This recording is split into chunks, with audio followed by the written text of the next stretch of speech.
Phone tapping కేసులో పోలీసులు charge sheet దాఖలు చేశారు. ఫోన్ ట్యాపింగ్ పై మార్చి 10న ఎఫ్ఐఆర్ నమోదు చేశారు పోలీసులు. అయితే నిందితులుగా 6గురిని పోలీసులు ఇందులో చేర్చారు. ఇప్పటి వరకు 4గురిని అరెస్టు చేయగా ఫోన్ ట్యాపింగ్ కేసులో ఇరుపక్షాలు వాదనలు ఇప్పటికే పూర్తయ్యాయి. అయితే రేపు తీర్పు వెల్లడించనుంది రాంపల్లి కోర్టు. ఇదే అంశానికి సంబంధించి పూర్తి సమాచారం మా ప్రతినిధి అమరేందర్ అందిస్తారు. అమరేందర్, రాష్ట్ర వ్యాప్తంగా సంచలనం రేపినటువంటి ఫోన్ ట్యాపింగ్ కేసు వ్యవహారంలో ఇప్పటికే 6 నిందితులను పోలీసులు చేర్చారని చెప్పవచ్చు.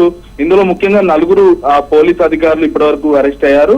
భుజంగరావు, తిరుపతన్న, ఇటు ప్రణీత్ రావుతో పాటు రాధాకిషన్ రావు 4 కూడా ప్రస్తుతం పోలీసుల అదుపులోనే ఉన్నారు. అయితే దీనికి సంబంధించి భుజంగరావు, తిరుపతన్న ఇద్దరు కూడా బెయిల్ పిటిషన్ దాఖలు చేశారు. గతంలో కూడా బెయిల్ పిటిషన్ దాఖలు చేస్తే దాన్ని నాంపల్లి కోర్టు కొట్టివేసింది. మళ్ళీ అదే కోర్టులో బెయిల్ పిటిషన్ దాఖలు చేశారు. ఇవాళ గతంలో ఇరువాదనలు కూడా పూర్తయినా కూడా గతంలో పోలీసులు కూడా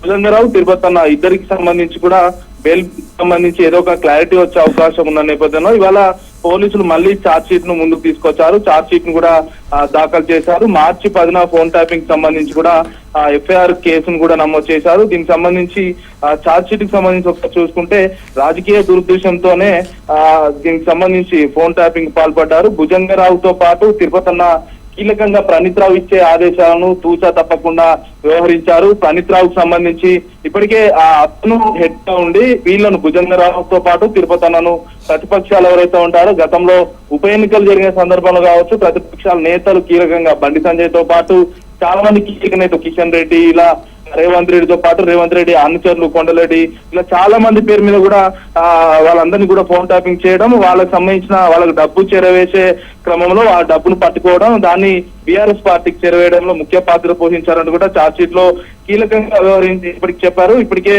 ఛార్జ్ షీట్ ఒకవైపు దాఖలు చేయగా ఈ బెయిల్ పిటిషన్ సంబంధించి కూడా ఛార్జ్ షీట్ దాఖలు చేసినప్పటికీ ఇంకా విచారించాల్సి ఉందని కూడా ఇప్పటికే బెయిల్ మంజూరు కూడా చేయొద్దని కూడా పబ్లిక్ ప్రాసిక్యూటర్ ఎవరైతే ఉంటారో పోలీసుల తరఫున ఇప్పటికే దాఖలు కూడా చేశారు. దీనికి సంబంధించి బెయిల్ పిటిషన్ పై వాదనలు అయితే పూర్తయ్యాయి. దీనికి సంబంధించి తీర్పు కూడా రిజర్వ్ చేశారు. రేపు తీర్పు ప్రకటిస్తామని కూడా నాంపల్లి కోర్టు అయితే తెలిపింది.